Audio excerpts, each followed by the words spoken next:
Hoy día comenzamos un tema nuevo, que es el tema de los expertos y tema de la divulgación de la ciencia. Por tanto, vamos hoy día a trabajar principalmente este concepto de divulgación de la ciencia, y la próxima clase vamos a trabajar más el concepto experto, que es uno de los fundamentales para entender cómo ha funcionado la ciencia moderna.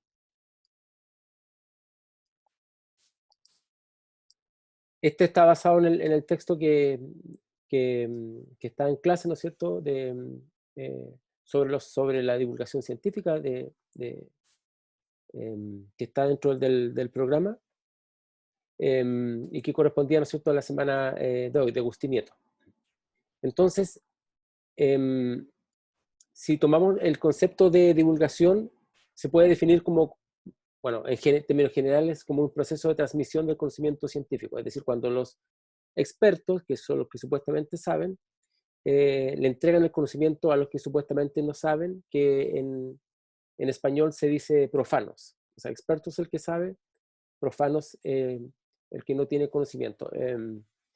También profano se le llama, a ese término también se le conoce como legos. O sea, expertos y legos o expertos y profanos es esa dualidad entre aquellos que supuestamente saben y aquellos que supuestamente no saben. Vamos a mirar después qué tan supuesto es, o que efectivamente esto cómo va ocurriendo. Hay un conjunto de conceptos, ideas al respecto, em, que está simbolizado en la idea del público o los públicos de la ciencia. Es una categoría a veces difusa, muy ambigua, pero que se utiliza. Y con públicos de la ciencia se refiere principalmente a aquellos, ¿no es cierto?, que son los legos, los profanos, que son los que reciben el conocimiento que emana desde la ciencia.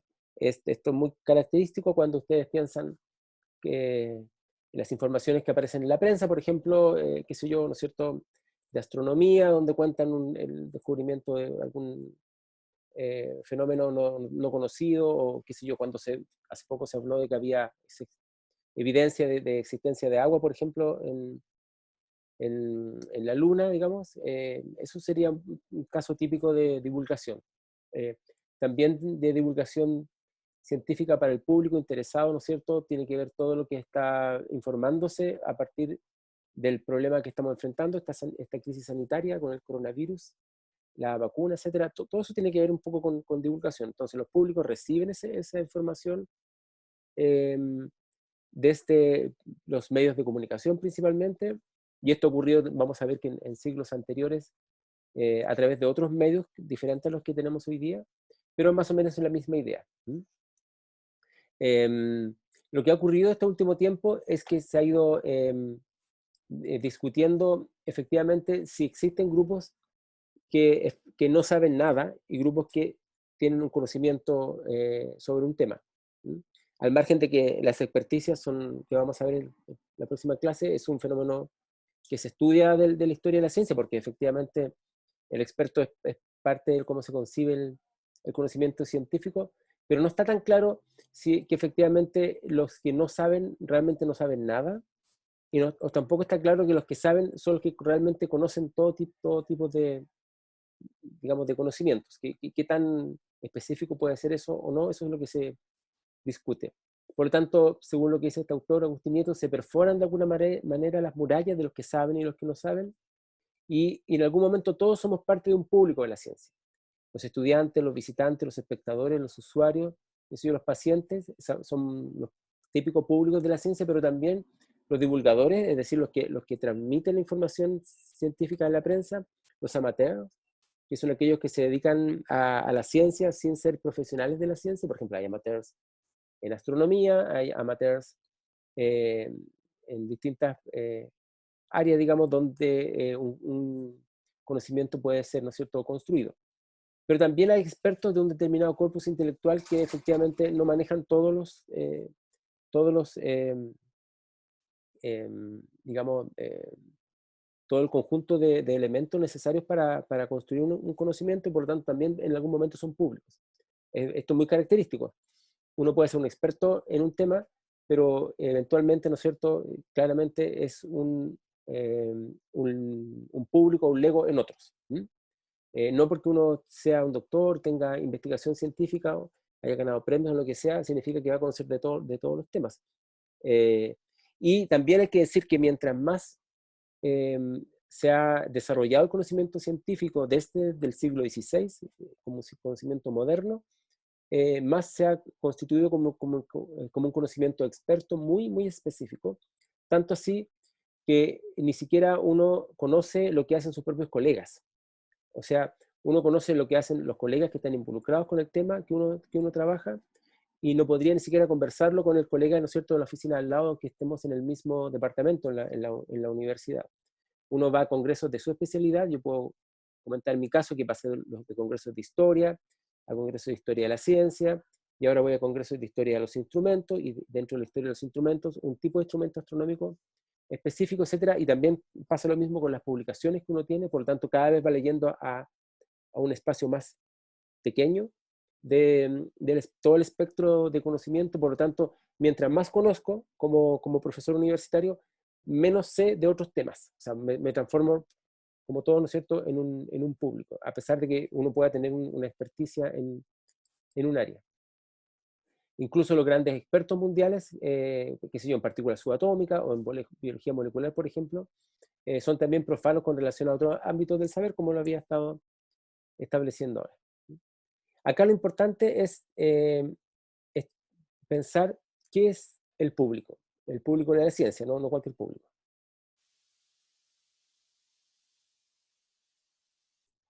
Podemos hablar de público o de públicos en plural. Y eso es muy importante para comprender nuestra sociedad actual, pero al mismo tiempo muy difícil de definir. ¿Quién compone el público de la ciencia? Los que no conocen un conocimiento, los que no han estudiado ciencia. Ya vimos ya que incluso un biólogo molecular o un biólogo molecular, qué sé yo, o un físico podría ser, ¿no es cierto?, un público para un tema que no es de su competencia. Entonces es muy importante ver quién compone este público de la ciencia y cómo ha sido definido históricamente, que es lo que vamos a ver acá. Cómo el concepto de público y de divulgación de la ciencia está muy relacionado con el propio concepto de experto. ¿Quién es el experto? ¿Quién es el que conoce? Y cómo la sociedad reconoce y valida a quien conoce versus el que no conoce. Esto ha pasado por varias etapas de la historia, como lo podemos ver acá. Por ejemplo, en el Renacimiento, eh, vamos a... Okay. Por ejemplo, en el Renacimiento había una concepción del conocimiento muy distinta al que tenemos hoy día, desde el siglo, qué sé yo, incluso el siglo, posteriormente el siglo XVI, XVII y hasta el siglo XVIII más o menos se mantuvo esto, en el sentido de que los conocimientos no estaban demasiado separados de la estrategia de demostración y proyección pública ante audiencias heterogéneas y poco especializadas. Por lo tanto, se estudiaban filosofía natural, que era de hecho, Newton era un filósofo, en ese sentido, un filósofo natural, era como la gran disciplina, y no estaba subdividida en múltiples subdisciplinas como lo está hoy día. Por lo tanto, las audiencias eran mucho más heterogéneas, eran menos especializadas, pero también el científico era mucho más amplio, era mucho menos especializado. Como digo, el propio Newton era considerado en su tiempo un filósofo, en este caso un filósofo natural. Entonces, la conversación que podía establecerse... ¿Sí? Filósofo en el sentido de que cuestionaba las cosas que en ese entonces se conocían como el conocimiento, o filósofo en otro sentido.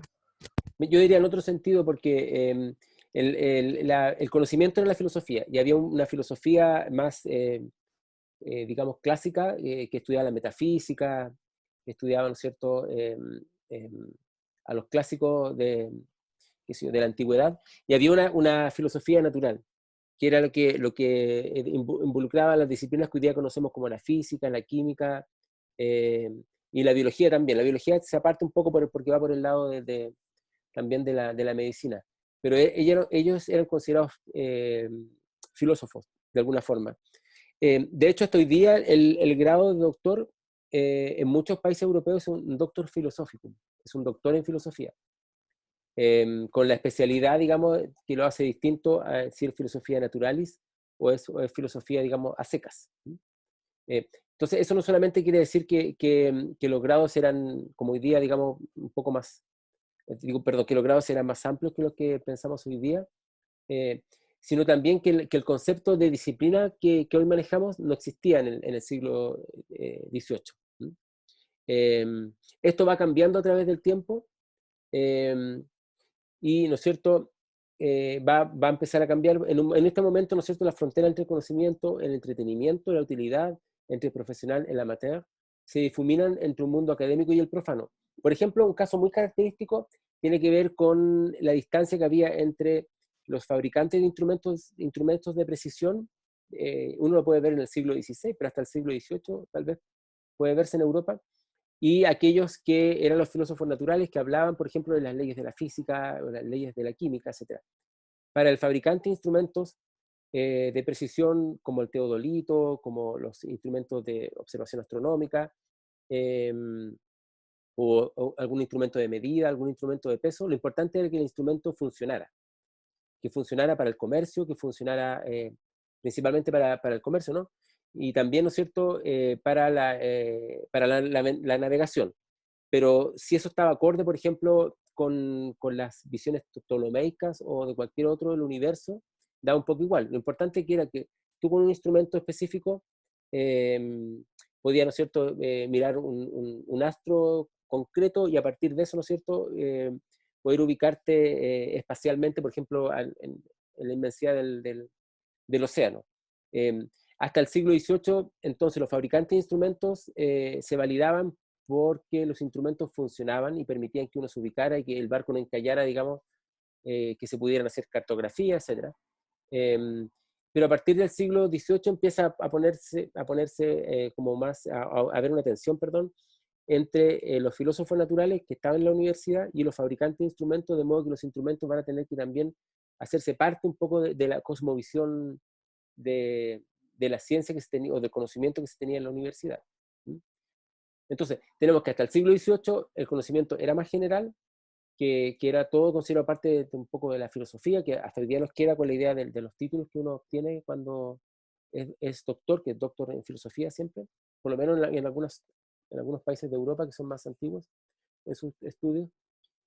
No había una diferencia entre el amateur, el profesional, quien usaba el instrumento de alguna manera, a través del instrumento se transformaba en un experto. O sea, podemos pensar en Galileo Galilei, es un caso bien característico en ese sentido, cuando él adapta, ¿no es cierto?, el catalejos, que era utilizado principalmente como un instrumento para ver desde la atalaya, ¿no es cierto?, dónde venía el ejército enemigo, ¿no es cierto?, y lo adapta y de hecho lo transforma para poder mirar, por ejemplo, la Luna, mirar algunos astros, Júpiter, y los descubrimientos que hizo, ¿no es cierto?, de los satélites de Júpiter, por ejemplo, se transforma en un experto astronómico, no porque haya estudiado astronomía, sino que porque hace, ¿no es cierto?, un estudio a partir de un instrumento.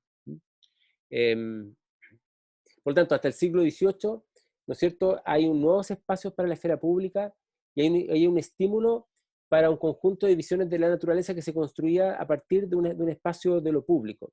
Y en un espectáculo muy teatral, como también, ¿no es cierto?, a través de cursos y conferencias. Este es hasta el siglo XIX, muchos de los grandes científicos daban grandes conferencias, ¿no es cierto?, por ejemplo, en el Jardín Botánico de París, qué sé yo, en Berlín, ¿no es cierto?, como Alexander von Humboldt, o Faraday, como lo podríamos ver acá, ¿no es cierto?, en el caso de la Real Sociedad Científica Británica, British Royal Society. Entonces, acá el público de Faraday, en este caso, ¿no es cierto?, que está haciendo una demostración, perdón, en el caso de Faraday, que está haciendo una demostración, ¿no es cierto?, ahí uno puede ver un público variado, donde también asisten las mujeres, bien interesante, que es el único espacio donde las mujeres, a propósito del tema que estábamos viendo en la clase anterior, es el único espacio donde las mujeres podían tener un tipo de formación en este espacio de divulgación.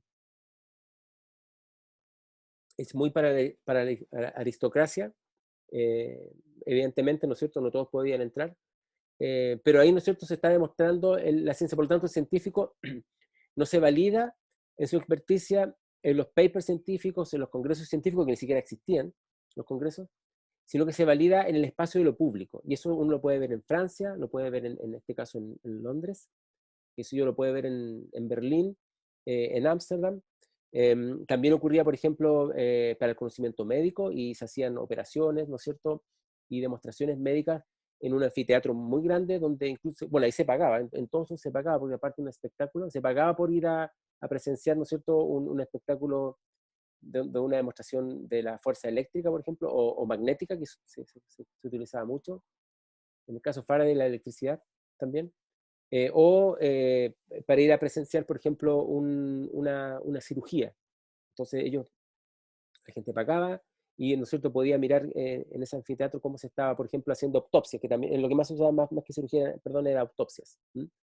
Eh, entonces, si volvemos un poco a lo que estaba comentando, entonces, las múltiples culturas de la ciencia hacía que hasta el siglo XVIII esto fuera un espectáculo público, una demostración pública, y por lo tanto se involucraba a la gente y al público en el conocimiento científico. No había tanta diferencia entre el que sabe, el que no sabe, entre el lego y el experto. Esto va a cambiar a partir del siglo XIX, y lo que tenemos hoy día es una expresión de esa época, a partir de la progresiva especialización, ¿no es cierto?, que separa, ¿no es cierto?, no solamente a los expertos de los profanos, es decir, a los que supuestamente saben de los que supuestamente no saben, sino también a las disciplinas. En el siglo XIX, la química se va a dividir, ¿no es cierto?, de la física. Después vamos a ver que en el siglo XX se van a reunir nuevamente estas subespecialidades. Se van a diferenciar, ¿no es cierto?, se van a construir, por ejemplo, disciplinas que van a luchar por su diferenciación, por ejemplo, la geografía, respecto a la geomorfología, respecto de la geología, o de lo que hoy día conocemos como sociología, que podría ser muy parecido a la geografía humana, por ejemplo. Se va a separar y se va a constituir como un ámbito específico científico. La historiografía, la historia, se va a constituir también como un ámbito específico, separado de la literatura, de los estudios bíblicos, por ejemplo. La biología se va a constituir también como un campo concreto, igual que la física, que también se va a constituir como un campo específico. Para eso, ¿no es cierto?, necesitaron construir ciertas bases, que normalmente son bases bien precarias, como lo vamos a ver después en el siglo XX y en el XXI. Efectivamente, el conocimiento no funciona de forma separada, la naturaleza no se separa entre química, biología, qué sé yo. Y sin embargo, ¿no es cierto?, se va a construir así porque también va a construir la noción de experto, y el experto se basa, yo creo que lo destaquen en su apunte de alguna manera, el experto se basa en el hecho de que maneja una disciplina y una subdisciplina que es específica y que solamente él o ella la maneja. Y eso, ¿no es cierto?, requiere una separación entre experto y profano, pero también requiere una separación muy fina y muy acabada entre distintos tipos de disciplinas. En las primeras décadas del siglo XX, el cientificismo, y el reforzamiento de la autoridad científico profesional van a ahondar esta separación, porque la autoridad del científico está basada en su experticia, y la experticia está basada en la división entre legos y profanos y en la subdivisión de las disciplinas. De modo que el progreso científico va a estar basado en la victoria del conocimiento experto, el de la episteme, como diríamos en griego, sobre la doxa o sobre la opinión pública. Entonces se va a separar el que opina del que es experto en un tema.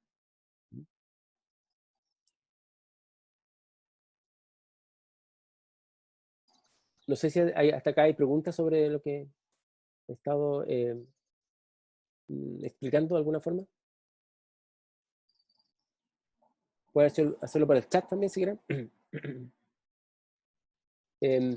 Quiero que se detengan en esta parte, porque es relevante que ustedes vean, ¿no es cierto?, esta diferenciación entre el lego y el experto, pero también esta diferenciación entre los distintos componentes de la experticia. Y lo importante acá, por otro lado, ¿no es cierto?, es diferenciar la episteme de la doxa, la noción del conocimiento que es construido, posteriormente se va a ver a partir de la formación universitaria, porque hasta un tiempo en Europa eso no era tan claro, O sea, uno se podía formar incluso no yendo a la universidad directamente, sino que asistiendo a estos em, digamos, espectáculos públicos. De hecho, el que está acá, Faraday, es lo que diríamos hoy día un autodidacta. No necesitó pasar como Newton por una universidad. Y se divide entonces cada vez más a este experto porque se le asocia con una formación profesional o una formación universitaria.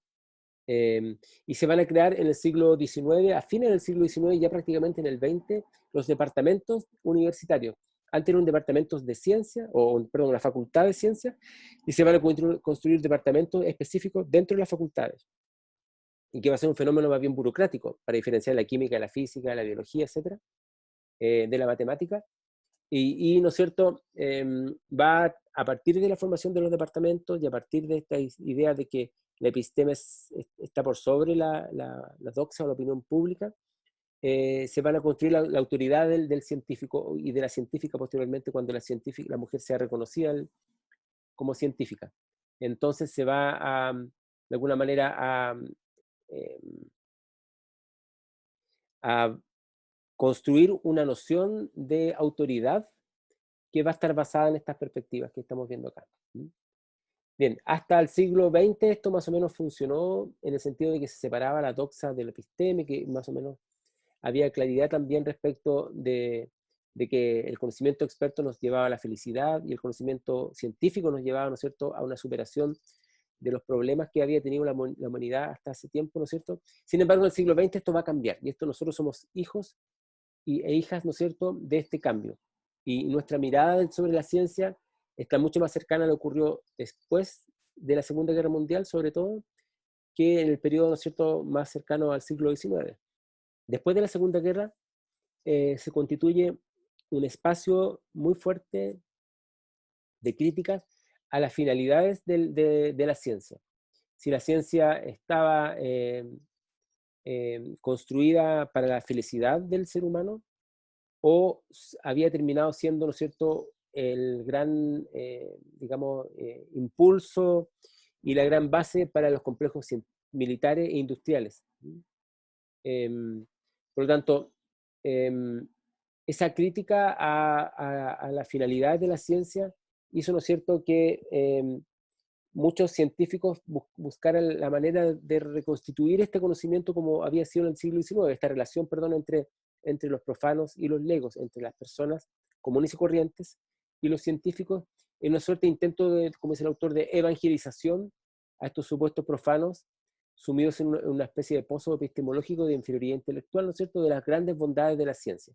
Entonces, en vez de asumir que lo que había acá, ¿no es cierto?, era una visión crítica respecto al papel que había jugado la ciencia en el siglo XX y los horrores que había ayudado a construir, ¿no es cierto?, se asumió que la gente tenía una visión crítica de la ciencia porque no la conocía, porque se situaba con una suerte de inferioridad intelectual. Y por eso había que evangelizarlo, ¿no es cierto?, para que conociera el conocimiento científico.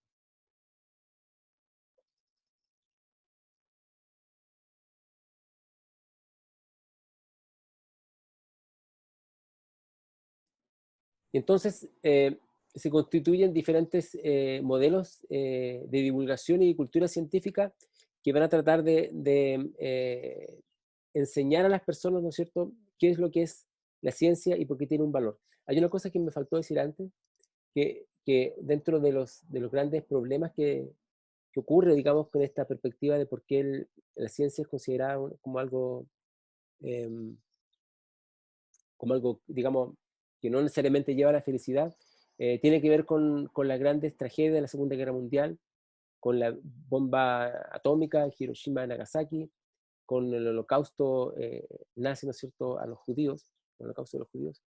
Entonces, ¿en qué medida la ciencia había ayudado o había sido parte de esas grandes tragedias del siglo XX en circunstancias de que se había considerado y pensado que la ciencia iba a ser, ¿no es cierto?, la salvadora de los grandes problemas de la humanidad? Por lo tanto, de ahí viene esa idea de evangelicemos nuevamente a las personas que tienen una suerte de inferioridad intelectual y no están captando lo que realmente es la ciencia. Es un poco la idea cuando se crean estos modelos de divulgación científica. Como había dicho entonces, hay una sensación de que la ciencia se había separado, o los científicos, del resto de la sociedad, a diferencia de Faraday, que ¿no es cierto?, que podía mostrar sus descubrimientos a un público y ser valorado de alguna manera por lo que estaba descubriendo. Eh, Gran parte de la sociedad europea, de alguna forma, se había marginado de la investigación científica en la medida en que se había incrementado la distancia entre expertos y profanos, porque, ¿no es cierto?, la ciencia se había hecho muy subespecializada. Entonces, mientras más especializada, mayor era la distancia entre los que estaban fuera de la ciencia y los que estaban dentro de la ciencia. Y por lo tanto, ¿no es cierto?, había una suerte de marginación de aquellas personas que no eran parte de la ciencia, de lo que los propios científicos hacían, y por eso la idea de divulgar y mostrarles qué es lo que hacen los científicos para que se vuelvan a reencantar con la ciencia. Lo que hay acá es una desconfianza en el poder de la ciencia para lograr la felicidad y el desarrollo de la sociedad. Como había dicho, ¿no es cierto?, el horror del complejo militar nazi, que llevó a cabo el holocausto, las muertes de la población civil en Hiroshima y Nagasaki, o más actualmente, accidentes como Chernobyl, accidentes nucleares, ¿no es cierto?, habían hecho dudar del poder benéfico de la ciencia. Entonces, ¿hasta qué punto la ciencia efectivamente era algo benéfico, o estaba, ¿no es cierto?, amparando horrores? Entonces, por otro lado, había una suerte de preocupación por el papel que estaba jugando la ciencia en la degradación de la naturaleza. ¿En qué medida la pérdida de biodiversidad, la contaminación de aires y aguas, la lluvia ácida, la deforestación y la desertización, el llamado efecto invernadero, o la reducción de la capa de ozono, o incluso, bueno, obviamente la amenaza del cambio climático, eran parte del desarrollo científico y tecnológico? ¿En qué medida la ciencia y la tecnología había logrado, por ejemplo, extraer petróleo de lugares donde antes nunca se podía extraer? ¿En qué medida, ¿no es cierto?, había abaratado en la producción de, por ejemplo, automóviles? Eh, ¿En qué medida había, ¿no es cierto?, mm, contribuido de alguna forma al cambio climático? Entonces, esto no es la visión de la ciencia como una manera de entender, ¿no es cierto?, una lucha contra la pérdida de biodiversidad, o contra la desertización, la deforestación o el cambio climático, sino que todo lo contrario. Es decir, esta perspectiva se pone en la posición que dice que la ciencia es parte del problema medioambiental que tenemos hoy día y no solamente la solución. Bueno, si me preguntan a mí, yo creo que es parte de las dos. Ha sido parte del problema, de hecho, y lo sigue siendo, pero también es parte de la solución, por lo menos eso es lo que yo creo. Entonces tenemos estos dos elementos.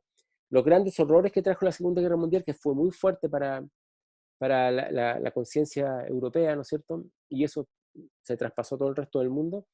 Y por otro lado, ¿no es cierto?, este malestar de la cultura y del público en general frente a los grandes problemas que estamos inventando, digamos, que estamos sufriendo en el medio ambiente, y en los cuales la ciencia también es parte de esos problemas.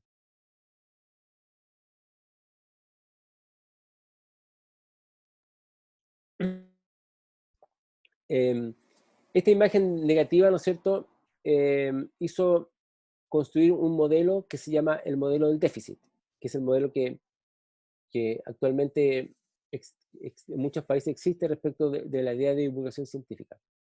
Em, Entonces, en vez de decir que la ciencia quizás estaba haciendo algunas cosas que no estaban bien, y eso estaba quedando en la mente de las personas, o que efectivamente estaba contribuyendo también a los problemas que tenemos a partir del siglo XX, se pensó, ¿no es cierto?, que el tema acá era la ignorancia del público en general respecto de lo que era la ciencia. Entonces, por eso se llama un modelo del déficit, porque lo que le falta a la gente en conocimiento es lo que los científicos van de alguna manera a llevarles, desde su perspectiva de experto. Ese modelo del déficit en la década de 1980 se impuso, ¿no es cierto?, en el mundo anglosajón, y a través de él hay muchos países, ¿no es cierto?, de un movimiento que se llamaba Public Understanding of Science, que presuponía esta inferioridad epistemológica de aquellos que reciben el discurso científico con relación a los expertos emisores.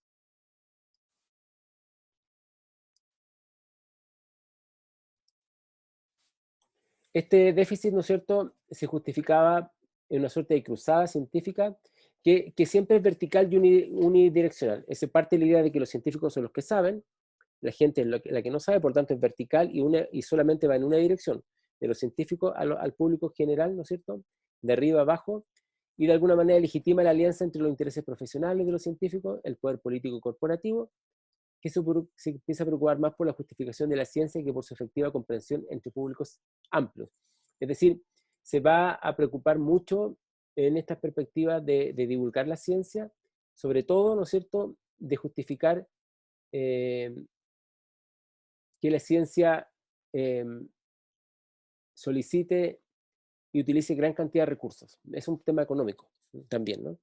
En el sentido de que se está pensando en el hecho de ver a la ciencia como algo justificable para poder financiar y, ¿no es cierto?, y dedicarse a ello, y no tanto si las personas están efectivamente comprendiendo lo que hacen los científicos y las científicas o cuál es el papel que juegan dentro de la sociedad.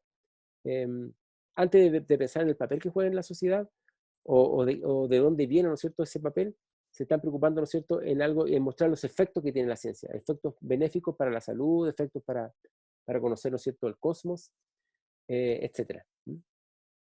Por otro lado, estas acciones que tratan de poner, ¿no es cierto?, de relevancia el valor de la ciencia, también va a actuar como un antídoto contra los movimientos anticiencia o los promotores de las prácticas pseudocientíficas que preocupan y que todavía siguen preocupando a los divulgadores y a los científicos en general y también a otros que creemos, ¿no es cierto?, en el conocimiento científico, conocimiento experto. ¿Por qué esto es importante? Porque esta perspectiva que ya venía de principio del siglo, cuando Freud escribe el malestar de la cultura, le da un espacio también a este malestar en contra de la ciencia. O sea, ¿por qué invertir tanto en ciencia? ¿Por qué seguir, ¿no es cierto?, estimulando la ciencia cuando no tiene ningún efecto sobre nuestra propia vida? No nos hace más felices, decía Freud.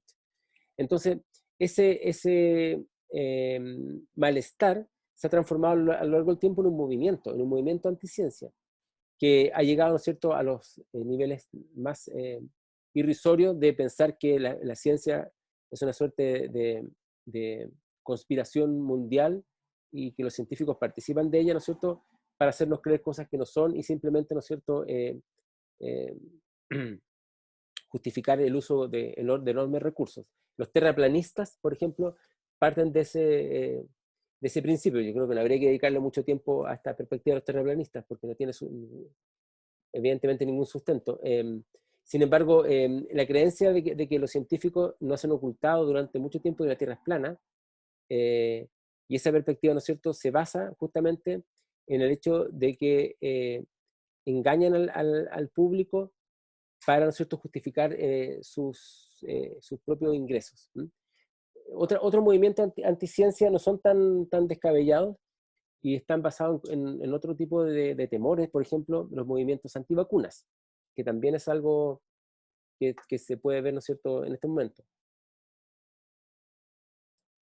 Y los movimientos antivacunas parten de la idea de que los científicos ya no están en una especie de conspiración entre sí para hacernos creer que, por ejemplo, cosas tan extrañas, según ellos, que la Tierra podría ser, por ejemplo, esférica, sino con las industrias farmacéuticas. Entonces, la industria farmacéutica coapta y de alguna manera genera una corrupción en los médicos y los médicos, ¿no es cierto?, cuando nos recetan medicamentos, nos están recetando medicamentos que son más caros que otros o, ¿no es cierto?, medicamentos que en la práctica no nos sirven.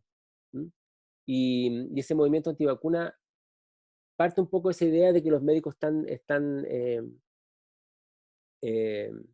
digamos, coludidos con las empresas farmacéuticas, pero parte de una cosa aún peor, que dice que las vacunas que nos ponen, ¿no es cierto?, o no nos producen ningún beneficio, o al revés, nos pueden provocar grandes, digamos, efectos secundarios, que mejor sería, ¿no es cierto?, que nuestros hijos no se vacunaran. Y eso evidentemente ha traído un gran problema a la salud de muchos países, porque si no se vacunan algunos, ¿no es cierto?, generan algún tipo de enfermedades que supuestamente habían estado ya superadas por el uso masivo de las vacunas, y también, ¿no es cierto?, generan una desconfianza a los propios científicos y a todo lo que dice el científico. Lo vamos a ver acá con el tema del cambio climático y del movimiento anticiencia respecto de la creencia o no que existe un cambio, un calentamiento global.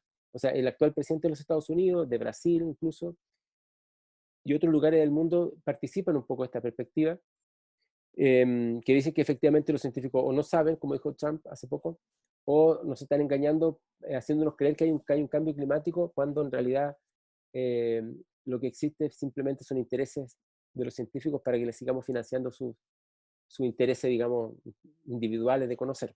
¿Mm? Entonces, ese movimiento anticiencia, que puede ser antivacuna, que puede ser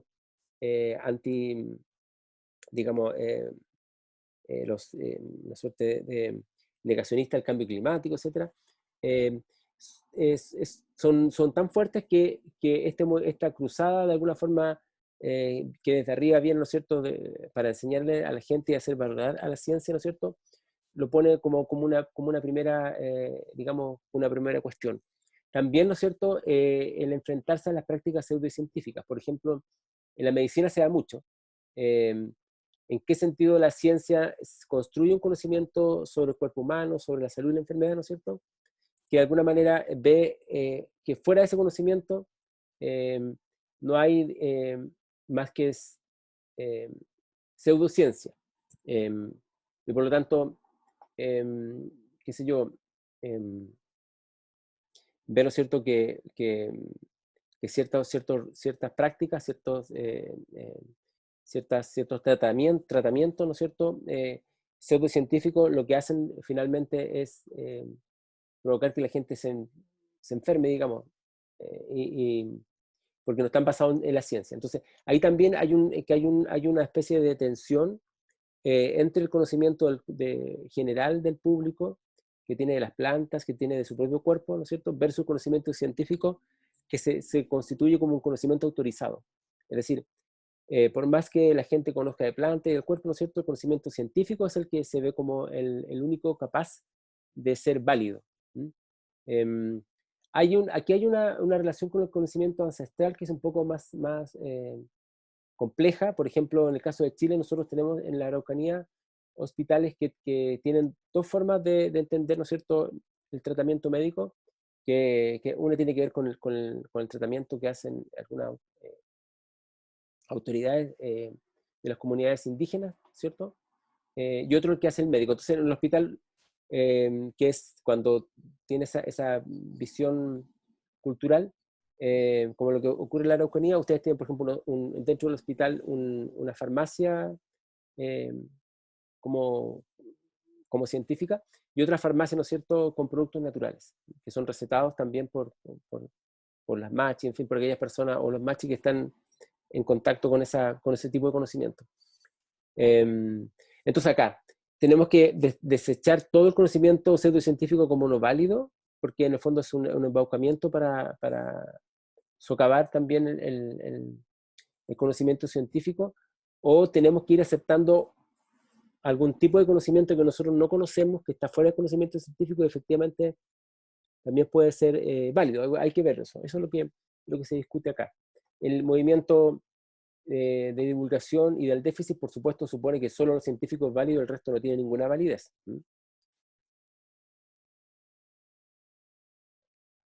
Mira, acá el problema, ¿no es cierto?, no solamente está en el hecho de que es muy complejo validar un solo tipo de conocimiento, que es el conocimiento científico, en circunstancias de que hay muchos tipos de conocimiento en una sociedad, en una cultura, que son ancestrales. Por ejemplo, ya lo dije sobre las plantas medicinales, por ejemplo. Incluso las plantas medicinales, el conocimiento respecto a las plantas medicinales son la base de la industria farmacéutica. En, en este momento se está estudiando, por ejemplo, qué tanto del conocimiento ancestral de los pueblos indígenas latinoamericanos, por ejemplo, fue tomado por científicos del siglo XIX, por ejemplo, que llegaban de Europa, y llevado, ¿no es cierto?, a Europa y transformado después en un conocimiento vinculado en la industria farmacéutica, pero sin reconocer ese ese acervo cultural que viene de las propias comunidades. Y eso se puede estudiar porque hay registros de personajes que llegaron a lugares donde existía ese conocimiento ancestral, escriben, toman nota de esto, y estos pues lo llevan a Europa y lo transforman en la industria farmacéutica que hoy día conocemos. Eso está estudiado para el caso de Alemania y otras partes, y hay una colega nuestra que está trabajando con el conocimiento de los pueblos mapuches, por ejemplo. Hay otra que está trabajando, por ejemplo, de los pueblos aymara, para ver si ese conocimiento llegó a las industrias farmacéuticas en el siglo XX. Entonces, el problema acá es muy complejo. No es solamente una mera pedagogía de públicos que saben a los que no saben, ¿no es cierto?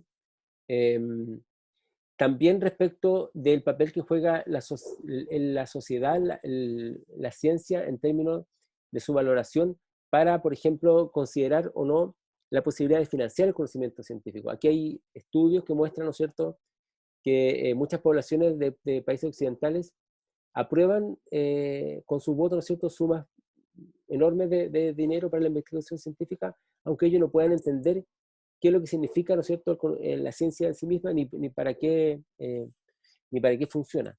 Entonces, si la gente tiene una fe en la ciencia, va a aceptar que se invierta en la ciencia. Si la gente no tiene fe en la ciencia, lo va a ver como algo que no tiene tal vez mucha importancia. No sé si alguien quiera hablar algo acá, a esta altura. ¿Conocen ustedes los movimientos antivacunas o movimientos, no sé, terraplanistas? No sé si los conocerán, em, pero que de alguna manera están tratando de socavar este papel del científico. Yo, por ejemplo, yo sé de una figura pública en Estados Unidos que es antivacuna, que es Jim Carrey, y cuando la supe quedé muy chequeado. Y me puse a pensar en cómo la influencia de gente famosa también se vuelve en sí como un movimiento anticiencia. También tengo caleta de gente aficionada al fitness que no tiene un estudio científico o académico acerca del fitness, pero han logrado tener ganancias en sus cuerpos, ganar masa muscular, entrenar súper bien, todo, ganar competición y demás, todo sin conocimiento. Y al final eso también se vuelve como algo de lo que estaba hablando, pues, del Legos, que qué tanto sabe o no sabe alguien que no tiene conocimiento no académico. Y se quejan demasiado de los influencers, porque los influencers que recetan dietas, que hacen dieta que al final solamente a ellos les funcionan y internamente a cualquier persona le harían daño, dietas no recetadas, por así decirlo, por algún nutricionista. Y también pues, se vuelve otro tipo de movimiento anticientífico. Sí, entonces, gracias. Hay un método que salió de un tipo de apellido Gress, no sé si lo escucharon, el método Gress para bajar de peso, y que decía que había que hacerlo comiendo grasas, por ejemplo, algo así, yo no lo conozco mucho, pero, y eso fue muy discutido porque él no era un experto, sino que era no sé, no era un ingeniero, pero él dice que leyendo se dio cuenta que podía saber tanto el tema como cualquier experto, entonces creó su propio método para bajar de peso que él decía que le funcionaba, por lo menos sus libros y sus videos y qué sé yo, y la gente que lo sigue lo creía. Y eso generó un conflicto grande con la Sociedad de Nutricionistas de Chile, que son expertos y que le escribían al diario y que reclamaban mucho porque él aparecía en los medios de comunicación, porque esto aparece en los medios, digamos, es fundamental verlo de esta manera. Eh, entonces, ¿qué tanto puede saber una persona que no es experta sobre su propio cuerpo, por ejemplo, y tomar medicamento o estimulante o algún alimento, unas proteínas, qué sé yo, no sé esto, para poder, ¿no es cierto?, alcanzar ciertos logros, no sé? Em, ¿Qué tanto lo puede hacer solo o sola y sin conocimiento experto? Em, por ejemplo, cuando yo lo veo en la historia, cuando salió Baradit, ¿ustedes conocen a Baradit, no? ¿Lo han leído? ¿Ustedes dirían que un historiador Baradit? él hizo los libros de historia secreta, ¿cierto? Sí, pero si ustedes les Ah, preguntan, le dirían que es un historiador, así es, sin saberlo. digo, los libros son, encuentro que son más novela que historia real. Claro, eso generó un conflicto grande entre los historiadores porque él, por ejemplo, él toma, es como un divulgador pero de la historia, porque él toma el conocimiento de historiadores que han estudiado temas con archivos durante muchos años y leído millones de cosas, y lo transforma en lenguaje más narrativo, más fácil de seguir que lo que escribimos nosotros, solo con nota al pie de página, cosas muy lateras. Y entonces, y le pone como un buen escritor, le pone un contenido más narrativo, pero no cita nada de lo que su base, digamos. Por lo tanto, o por lo menos en los primeros libros fue así. Eh, entonces, él se transforma en una especie de autoridad de historia sin ser historiador, y los historiadores les parece muy mal eso, ¿no? Porque dice, bueno, estudió tantos años para hacer esto y finalmente cualquier persona tomando un par de libros y siendo un mediático, porque además lo ponen ahí los medios de comunicación, las editoriales, que quieren vender el libro, por supuesto. eh, y ahora él es invitado como conocedor de la historia. O sea, hay un programa de televisión, en vez de invitar a un historiador, una persona o historiadora que ha estudiado el tema, ¿cierto? Lo invita a él. Es lo mismo como si alguien fuera divulgador de la física, por ejemplo, de la astronomía. Entonces, que contara un poco cuáles son los astros, cómo se mueven, ¿no es cierto?, los planetas, y después lo invitaran para que explicara, por ejemplo, cómo ocurren los eclipses o cómo, ¿no es cierto?, eh, se dan los fenómenos, qué sé yo, por ejemplo, cualquier otro fenómeno astronómico. También ocurrió esto cuando, no sé si ustedes se acuerdan, cuando, pues, fue hace todo tiempo, cuando un grupo en un programa de televisión de brasileños decía que podía pronosticar los terremotos. Salió un personaje popular que es reconocido. Sí, sí lo vi yo. ¿Se acuerdan o no? Había un tipo que traía, el Pera, no me acuerdo, no, ¿cómo se llama el tipo que sale en la tele? El Salfate. ¿M? Salfate, sí, ese apellido. Él tenía un grupo de personas que decía que podían pronosticar los terremotos. Y ellos fueron enfrentados con el conocimiento experto y con digamos, con los expertos en sismología en Chile, para decir que era falso, era pseudociencia lo que hacían. Em, entonces, acá hay un tema que se repite a lo largo del tiempo, ¿no es cierto?, que es esta suerte de conflicto entre una sociedad que confía en el financiamiento de una ciencia, pero no sabe exactamente lo que los científicos hacen. Y ahí están entonces las cajas negras que habíamos visto en esta clase. No, desconocen, ¿no es cierto?, lo que ocurre en la ciencia, solamente, ¿no es cierto?, ven el resultado de ellas, ¿no es cierto?, y Profe, recelan de alguna manera de la complejidad y hiperespecialización, ¿no es cierto?, que de alguna manera acrecienta la desconfianza y provoca, ¿no es cierto?, un alejamiento intelectual entre expertos y profanos. O sea, eso es paradójico porque para ser un científico hay que ultra especializarse, pero mientras más ultra especializado se es, más se aleja del conocimiento del público en general. Y por lo tanto, al alejarse del conocimiento público en general, la gente no tiene idea para qué sirve la ciencia o puede caer en estas pseudociencias como los que pronostican terremotos, eh, o qué sé yo, o los que tienen, ¿no es cierto?, las recetas mágicas. Apareció con el coronavirus también, para enfrentar enfermedades y ese tipo de cosas. profe, también pasa en el mundo de la economía. Con el, En el con el mundo, experto, dices tú. sí, esa brecha entre experto, autodidacta y gente que no sabe es bastante notoria cuando se ven las estafas piramidales.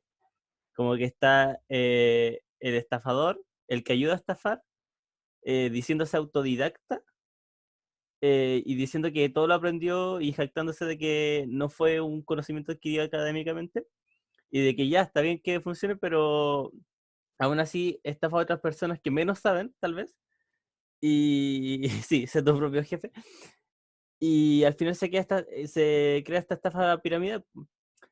Yo igual tengo, bueno, conocidos que se tratan a sí mismos como emprendedores y demás, y se jactan de esto mismo de no ser algo que les dio el colegio o una educación superior, sino que aprendieron, no sé cómo, eh, y se genera como esa brecha, po, de no solamente experto por ser estudio académico, sino que también experto por ser autodidacta.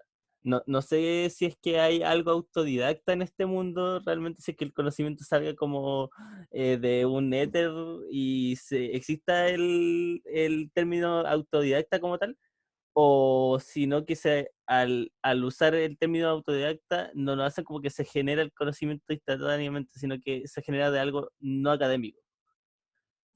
Claro, porque siempre se aprende de los otros. Tú puedes aprender por internet o tus libros. O sea, Faraday era un autodidacta, pero no significa que lo aprendió de la nada, sino que lo leyó. Hay casos también en astronomía. Fraunhofer, por ejemplo, que era un personaje que en el siglo XIX trabajaba empastando libros en una imprenta, ¿no es cierto? Y ahí iba leyendo, se autoformó, es un autodidacta, pero igual lo aprendió de algún lugar, o sea, nadie aprende de la nada. Pero lo que tú dices es bien interesante porque tiene que ver con eso de ser tu propio jefe, con no depender de las instituciones, más bien. Por ejemplo, la universidad. Y ustedes toman a los grandes, digamos, comillas, patrones de la ciencia y la tecnología actual, perdón, son personajes que abandonaron la universidad.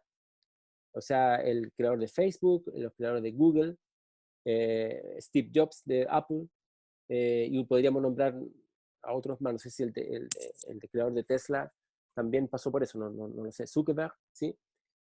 Por ejemplo, que dicen ya, ok, no necesitamos la universidad, 5 años, un doctorado para hacer algo, ¿no es cierto?, que podemos hacerlo sin haber estudiado. Y eso tiene que ver con las instituciones también, es decir, ¿qué tanto de tu formación le debes a la institución, por ejemplo, a la universidad?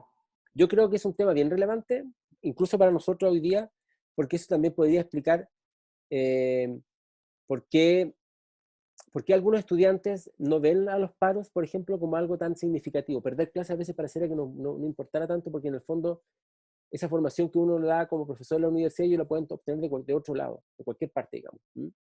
Eh, y entonces en la universidad todavía no ha cambiado su switch, ¿cómo se dice? Su forma de entenderse frente a la sociedad del conocimiento en la que vivimos hoy día, donde todo lo que estoy hablando ahora ustedes lo pueden encontrar en resúmenes, digamos, o en un video, digamos. Eh, ¿Se dan cuenta? Entonces, nosotros seguimos en la universidad enseñando, yo lo estoy haciendo ahora, de hecho, enseñando como si el conocimiento estuviera en mí, como si yo fuera el experto y ustedes no conocieran nada, como si ustedes no tuvieran la posibilidad de conocer, y eso es completamente falso, porque de partida, ustedes sí tienen posibilidad de conocer todo lo que yo estoy hablando, sí saben de algunas cosas, por supuesto. La diferencia es que en el caso mío yo estudié y tengo un título de doctor, en fin, y hice una carrera como profesor universitario. Entonces esa desconfianza, el de ser tu propio jefe, o sea, y todo eso, tiene que ver de alguna manera con la desconfianza de las instituciones. Lo otro es el recelo, que lo vamos a ver en la próxima clase, pero el recelo frente a la neutralidad del experto. ¿Qué tan neutral son los expertos? ¿Vieron lo que pasó qué es lo que decían los economistas y los expertos frente a lo que iba a pasar con el retiro del 10% de la AFP? ¿Se acuerdan?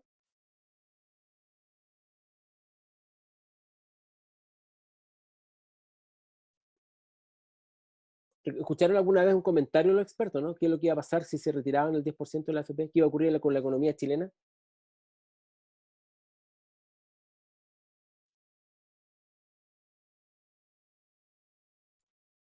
¿Se enteraron de eso? ¿Qué es lo que decía la gente? Los expertos, digamos, economistas. No. Entonces han estado muy ocupados ustedes. Los expertos hablaban de una catástrofe económica, que primero que no se iba a poder retirar la plata, porque no se iba a poder, ¿no es cierto?, cambiar estas acciones en efectivo, en dinero, digamos, y en segundo lugar, ¿no es cierto?, que iba a provocar, ¿no es cierto?, una fuga masiva, digamos, de los inversionistas, etcétera. Todo lo que no ocurrió. Y después, ¿no es cierto?, que ocurrió esto, le preguntaron a los expertos, ¿por qué ustedes dijeron eso? Y un economista dijo, no, lo que pasa es que una vez tiene que exagerar un poco las cosas para que la gente entienda. ¿Mm? Entonces, el papel del científico como neutral, eso se está puesto en duda, muy en duda. Lo vamos a ver ahora, o sea, en la próxima clase en todo caso. ¿Mm? Para terminar, tenemos, ¿no es cierto?, que el progreso científico también es percibido como con recelo, no sabemos, digamos, por qué las personas, si bien, ¿no es cierto?, valoran la ciencia, y lo estamos viendo ahora, el valor que tiene la ciencia frente al coronavirus, al enfrentamiento a esta pandemia, pero al mismo tiempo, ¿no es cierto?, duda de los expertos, duda de estos personajes atrincherados en sus caparazones, que son incuestionables, y que desconfían totalmente de las opiniones de los que supuestamente son los profanos, los que no saben. Entonces, esta distancia entre los científicos y no científicos hace, ¿no es cierto?, que no haya una posibilidad de diálogo entre ambos. Hay autores que piensan, ¿no es cierto?, que la ciencia no puede basar su autoridad en la reivindicación de una suerte de vinculación con la verdad distinta, por ejemplo, a lo que tendría otro tipo de conocimiento. Es decir, por ejemplo, los científicos que estudian medicina o biólogos tendrían una suerte de relación distinta con la verdad respecto, por ejemplo, de los que estudian la naturaleza, así que son simplemente expertos en plantas medicinales. O también los científicos que son como portavoces de la naturaleza, es decir, la naturaleza habla, ellos hablan por la naturaleza, ellos hablan por las leyes científicas, por las leyes que dominan, ¿no es cierto?, nuestro ambiente. Entonces, bajo este síndrome del déficit, los expertos están cada vez más preocupados por su imagen pública y, ¿no es cierto?, por la posible pérdida de influencia y aceptación social. ¿Mm? Por lo tanto, lo que está acá muchas veces no está tanto la pelea sobre si la gente comprende o no comprende la importancia de la ciencia. Muchas veces está la imagen pública de la ciencia de por medio, en cuestionamiento, perdón, y en discusión, y la pérdida de influencia y aceptación social que pueden tener los científicos. Cuando fue el eclipse el año pasado, quien llenó un estadio para hablar del fenómeno no fue un astrólogo, fue un astrónomo. Eso habla mucho de la imagen del astrónomo como José Massa. Se confía en él porque estudió, porque se sabe que es un científico, y no fue como si esto hubiera ocurrido un siglo atrás, probablemente un astrólogo hubiese sido más relevante porque no se hubiese dicho qué significaba, ¿no es cierto?, un eclipse, qué consecuencias traía, iba a cambiar el mundo. Si hubiese anunciado que iba a haber una pandemia, habría sido extraordinario, porque habría sido una gran predicción. Que iba a ocurrir algo extraño el 2020, ¿no? Y de hecho, algunos piensan, ¿han escuchado esa teoría de que algunos dicen que después del eclipse las cosas cambiaron o que tuvo efectos sobre nuestra sociedad? ¿Han escuchado eso? Porque creo que hay gente que lo anda diciendo. Entonces, los expertos de alguna manera están preocupados de su posible pérdida de influencia y de alguna manera esto de esforzarse porque la gente conozca lo que hacen los científicos es muy, muy relevante. ¿Hay alguien que diga algo? Dice por cantar el himno nacional en el eclipse, no tenía idea. Desató a los demonios. Bueno, quizá el nacionalismo, el nacionalismo sí desata a los demonios, lo sabemos bien en muchos países, ¿no es cierto? En Chile o en Alemania nazi, digamos, sí. Pero no sé si fue el eclipse. Pero claro, se dijeron cosas, no sabía eso. Bueno, entonces la ciencia debiera trabajar por integrar, hacer parte de la comunidad, escucharla sin postura de superioridad, someterse a esa evaluación permanente y sobre todo demostrar, ¿no es cierto?, que sus intereses no son los del sistema económico, por ejemplo. O sea, esto lo ha estado haciendo durante la pandemia la medicina, con la búsqueda de la vacuna o todas las maneras para cuidarnos, por ejemplo, y no contagiarnos, ha sido, ¿no es cierto?, una relación distinta entre los médicos y la comunidad en Chile. Por ejemplo, se ha dado claramente esa desconfianza frente a los médicos de que nos cobran caro, de que nunca escuchan a los pacientes, que es muy fuerte, ¿no? De hecho, es una fuerte crítica que se hace sobre todo el sistema público de salud, de la lista de espera, de esa rabia ante estos estados de poca dignidad, de tener que, ¿no es cierto?, someterse a este conocimiento médico. De alguna manera se ha puesto suspenso ahora con el tema del coronavirus y la gente ha vuelto a creer en los médicos. No sé, eso es lo que yo creo. Tal vez puede verse. Pero la ciencia debe seguir trabajando por ser parte de la comunidad, escucharla. Esto es lo que en último tiempo se llama, ¿no es cierto?, la coproducción del conocimiento, donde hay una nueva participación ciudadana en un nuevo paradigma. Y el conocimiento se coproduce entre diferentes actores, todos ellos activan procesos de negociación que son dinámicas. Evidentemente depende del área, depende de qué tan negra sea la caja, negra la caja negra, digamos. Si estamos hablando de coproducción de conocimiento entre los expertos y los profanos, qué sé yo, en la física cuántica me imagino que eso va a ser más complejo, supongo yo, no sé si qué tanto se puede lograr, pero hay otro tipo de conocimiento, por ejemplo, sobre el medio ambiente, sobre el cuerpo humano, sobre otros elementos en los cuales la ciudadanía tiene mucho que decir y los científicos pueden, en vez de asumir una posición de superioridad y decir aquí están los que no saben y yo soy el que sé y tengo mucha más autoridad que tú, tratar, ¿no es cierto?, de vincularse, tratar de coproducir un conocimiento. Yo sé que suena un poco extraño. Vamos a ver acá tal vez en la próxima clase algún tipo de ejemplos con lo que se llama la ciencia ciudadana, que transforma, ¿no es cierto?, esta distancia entre el ego y el experto en una suerte de distancia aparente, ¿no? Y puede, ¿no es cierto?, permitir un contacto y un diálogo entre ambos. Entonces, pasamos en esta clase de definir lo que era la divulgación científica,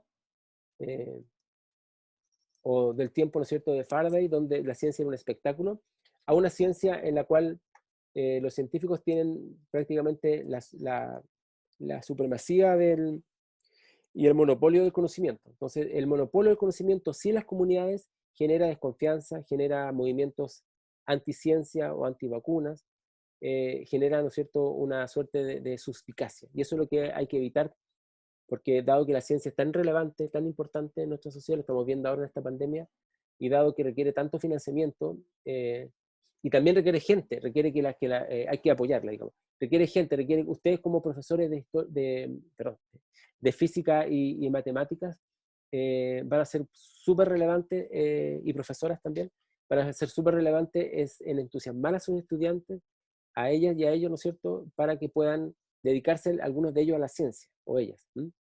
Yo no puedo pensar en que alguien se va a dedicar a la ciencia si no valora lo que es el conocimiento científico. Por eso que es muy relevante enfrentar la pseudociencia y enfrentar, ¿no es cierto?, estas visiones un poco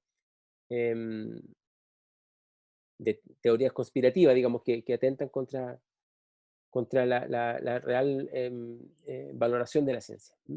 En la próxima clase, entonces, vamos a hablar de conocimiento experto ya como una cosa específica, más allá de la divulgación. ¿Qué significa ser un experto en nuestra sociedad? ¿Qué significado a lo largo del tiempo? ¿Dónde encontramos a los expertos? Y piénselo bien, porque ahora nosotros estamos a puertas de tener una nueva constitución. Afortunadamente avanzamos por ese lado, y hay una duda grande, no sé si lo han escuchado, y temor en que los expertos coapten a las comunidades que han estado luchando por los cambios en Chile y terminen ellos haciendo como expertos una constitución, ¿no es cierto?, a la medida de ciertos intereses que no son de esas grandes comunidades. Entonces, el tema del conocimiento experto es un tema que va más allá de la historia de la ciencia, que es un tema que ustedes deben conocer tanto porque van a trabajar como profesores de ciencia, y de matemática y física, y profesoras, tanto como ciudadanos y ciudadanas deben estar atentos a este fenómeno y a la valoración de la ciencia y a su mirada, y a la mirada crítica también, ¿no? Valorar la ciencia no significa aceptar todo lo que ocurre al interior de la ciencia. En la medida que es una caja negra, menos podemos ver. Por eso también hay que pensar en estos temas. Y ese es el interés que tiene este curso, digamos, como programa. Bien, no sé si hay algo más que quieran agregar. Voy a tener la grabación ahora.